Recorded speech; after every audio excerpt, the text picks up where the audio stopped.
Grind, that's all I know. Find the time to quit, oh no matter good or bad, still I go. I never crack under pressure, I can't be broke.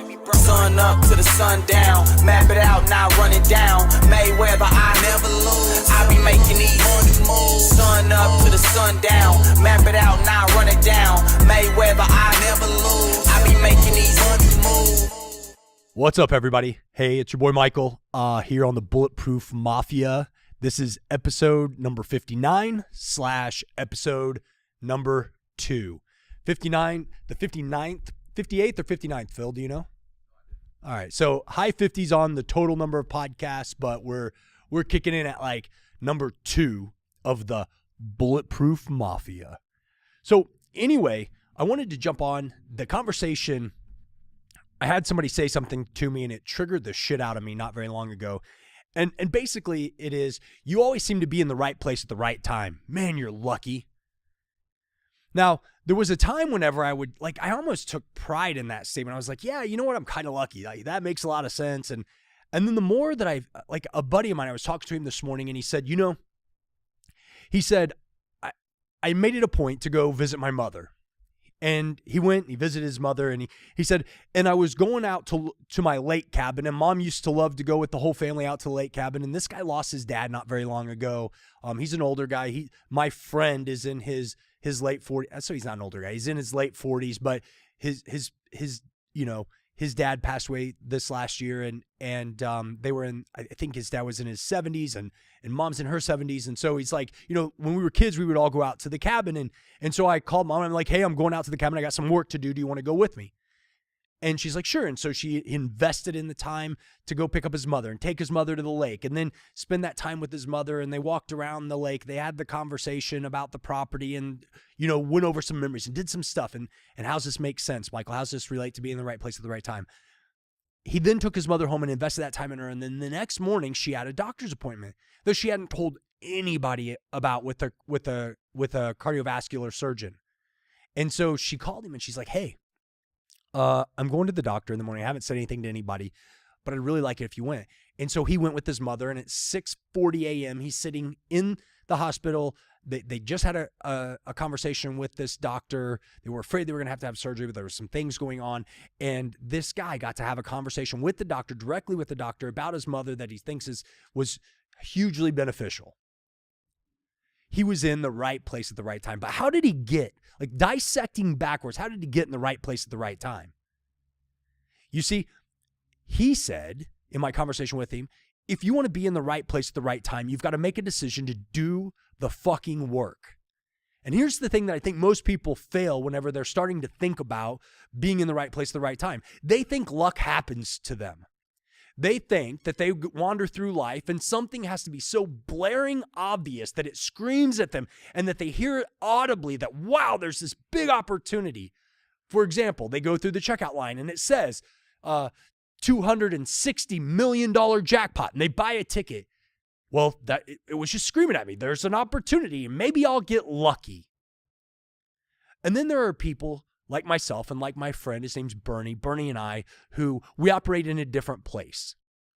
The place that we operate is zeroed in on, if you're doing the work, you're positioning yourself around opportunity. And the way that I approach every single conversation that I'm having with somebody, I'm thinking, is this monetizable? What in this story has efficiencies? What efficiencies could be improved on? Anytime I walk into a business, I look around and I can't help myself. Like when I go to Walmart, I could spend hours upon hours inside of Walmart trying to understand why they place items where they place it, looking at how they put things on shelves, looking at, wow, is there anything else that they could do? So then I walk into little retailers and I start to think about, wow, I wonder why they put that there. I bet they put no thought into why that's next to that. But if they would move this over to here, I wonder if it would increase their sales. Inside of my own car dealership, I think about the efficiencies and the flow of customer and the customer experience from the time they meet us in our digital showroom, which is finding us online, to walking into the experience purchasing a vehicle from us. It's not some, oh man, that was a shitty experience. I had to buy this car. This is the best price and this is what I wanted. Every single person who walks into my dealership, my expectation is that they leave having had a wonderful experience that matched everything about their buying experience from the beginning to the end. I walk into like any business, any of my friends who truly spend time chatting with me or talking with me about business, about anything, about life, they know that I can't help it. I want to, that's where the conversation's going to go. I'm always observing opportunity.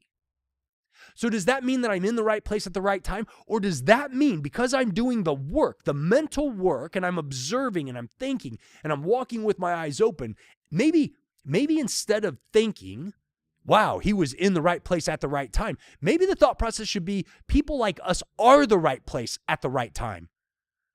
Wherever we are the right place and the right time. We make opportunity. We observe. We look. We hunt.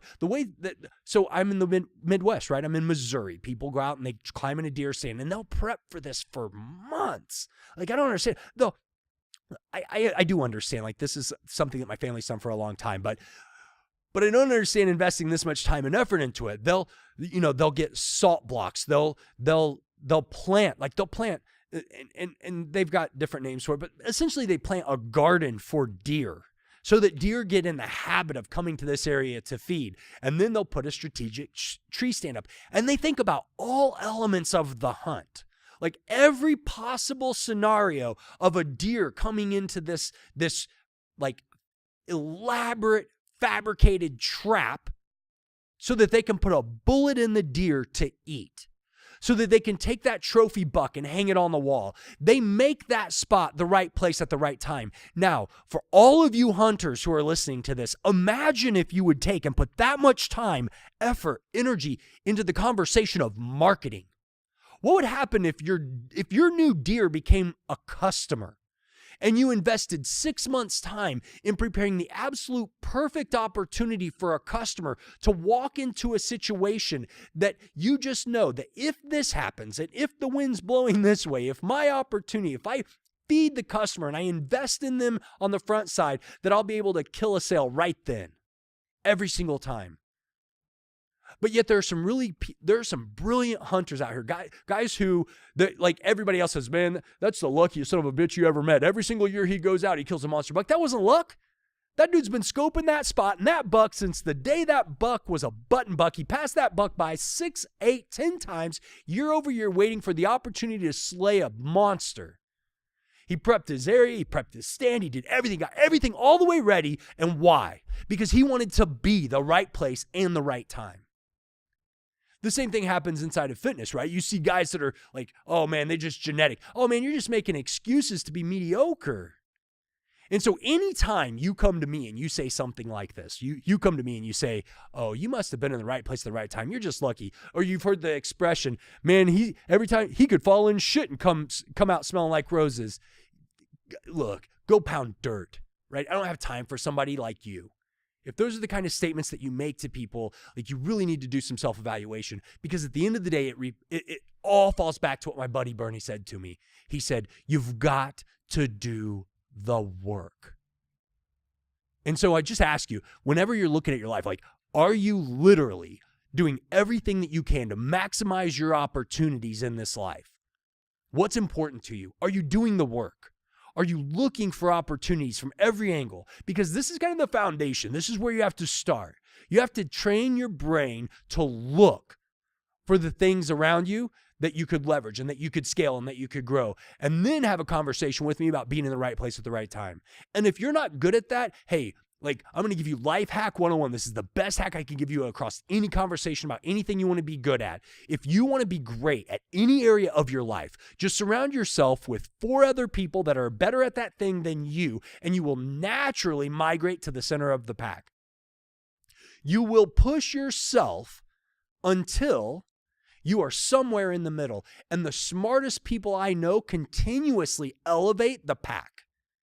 They make it a habit to focus on being the worst at that area. So take that and apply it to whatever you want. Look, if there's no excuse, there's no reason that you should be very intentional about being the right place at the right time. And it starts with doing the work. Savvy. I be making these moves.